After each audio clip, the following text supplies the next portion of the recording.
नमस्कार। आजाद संवाद मीडिया में आपका स्वागत है। हम लोगों की आवाज, रमेश पटेल। ये पिछले दिनों बेलगामी में प्रियंका गांधी की सभा। समय के साथ खबर पाने के लिए चैनल को सब्सक्राइब करें। नमस्कार। खबर विस्तार से। बेलगामी की चर्चा करने से पहले हम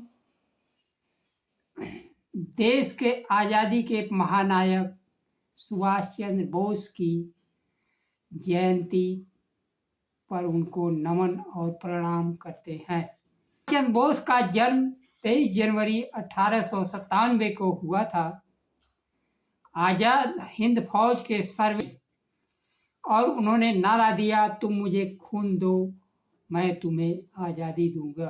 पार्टी के अध्यक्ष भी चुने गए।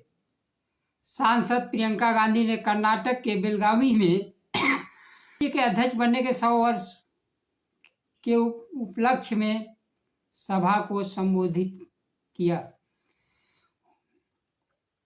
उन्होंने कहा, अतीत में किसी भी सरकार द्वारा संसद के अंदर संविधान और इसके निर्माता डॉक्टर भीमराव अंबेडकर का अपमान नहीं किया गया, जिस तरह से केंद्रीय गृह मंत्री अमित शाह ने किया। उन्होंने आरोप लगाया कि भारतीय जनता पार्टी संविधान और उसके संस्थाओं को कमजोर करना चाहती है। ऐसी कोई सरकार नहीं आई जिसके नेता मंत्री संविधान बदलने की बात करते हों। विगत लोकसभा में भारतीय जनता पार्टी के नेता और मंत्री 400 पार का नारा लगाए थे और संविधान बदलने की बात कह रहे थे। यह कार्यक्रम दिसंबर में ही होना था, लेकिन डॉक्टर मनमोहन सिंह के मृत्यु के कारण इस कार्यक्रम को आगे बढ़ा दिया गया था। महात्मा गांधी 1924 के कांग्रेस अधिवेशन के अध्यक्ष के रूप में मात्र एक बार कांग्रेस की अध्यक्षता की।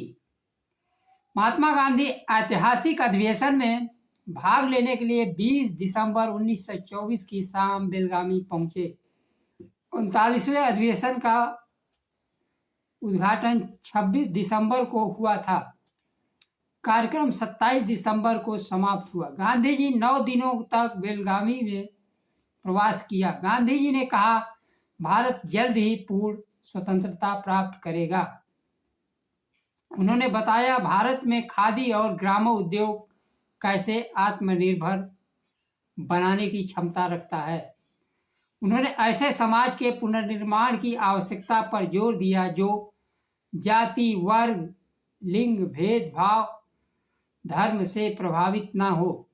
महात्मा गांधी का संदेश देश और दुनिया के लिए सत्य, अहिंसा न केवल हमारे देश की आज़ादी की नींव डाली, बल्कि दुनिया के अनेक देश गांधी जी के मार्ग पर चलकर आज़ादी प्राप्त की। देश का अध्यक्ष बनने के उपलक्ष्य में कार्यक्रम को संबोधित करते हुए प्रियंका गांधी ने कहा, देश में कोई छोटा बड़ा नहीं होता, सबको बराबर का अधिकार मिला हुआ, सबको बराबर का अधिकार मिला हो, जिस सबको एक मत देने का अधिकार है, चाहे वह अमीर हो गरीब हो। मतदान के द्वारा सबको बराबर का अधिकार मिला हुआ है। भारत को स्वतंत्र हुए दशकों बीत गए, कोई खड़ा होकर कहे 1947 में हमें स्वतंत्रता नहीं मिली।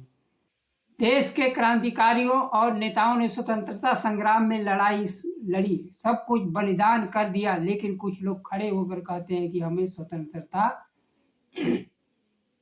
1947 में नहीं मिली तो 1924 में मिली, तो कुछ लोग कहते हैं 1914 में मिली।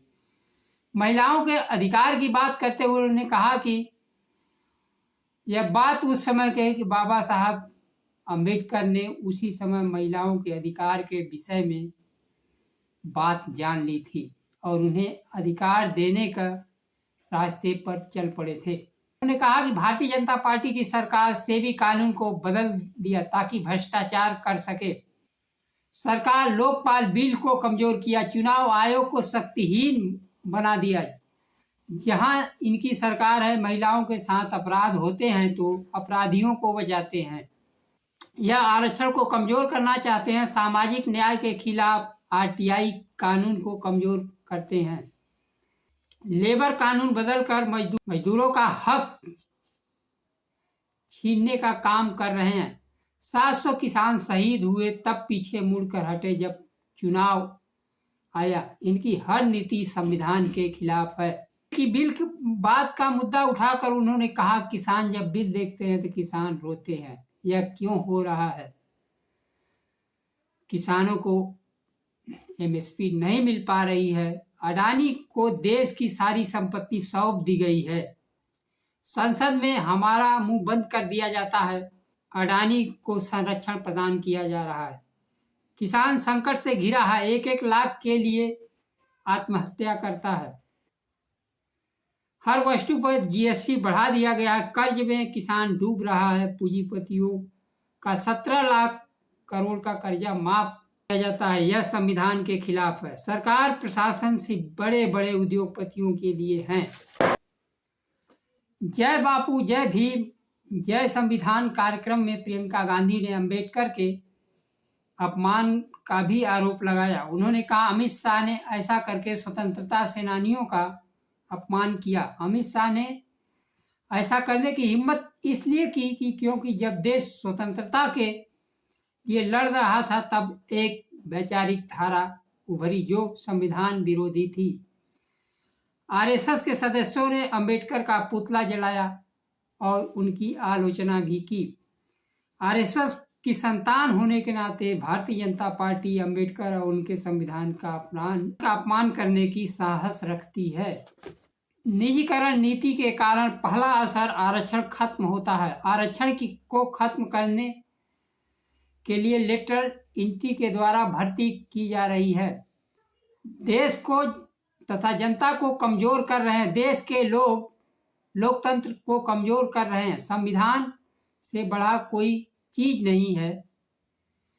न्याय, शिक्षा, भोजन का अधिकार, आवाज उठाने का अधिकार लोकतंत्र संविधान से ही हमें मिला हुआ है। यही सुरक्षित हमारे जीवन को रखेगा। संविधान के लिए मर मिटने के लिए तैयार हैं। समानता, न्याय हमारी परंपरा रही है। शहीदों की परंपरा रही है। माफी मांगने की परंपरा हमारी नहीं रही है। जिस प्रकार से डॉक्टर भीमराव अंबेडकर के संविधान को ताक पर रखकर सरकारी नौकरियों में भर्ती की जा रही है और दलित, पिछड़े, अल्पसंख्यकों को भागीदारी, हिस्सेदारी नहीं मिल पा रही है। सरकारी विभागों को निजीकरण करके हमारे हक अधिकार को छीना जा रहा है। आज के लिए बस इतना ही। नमस्कार। जय संविधान।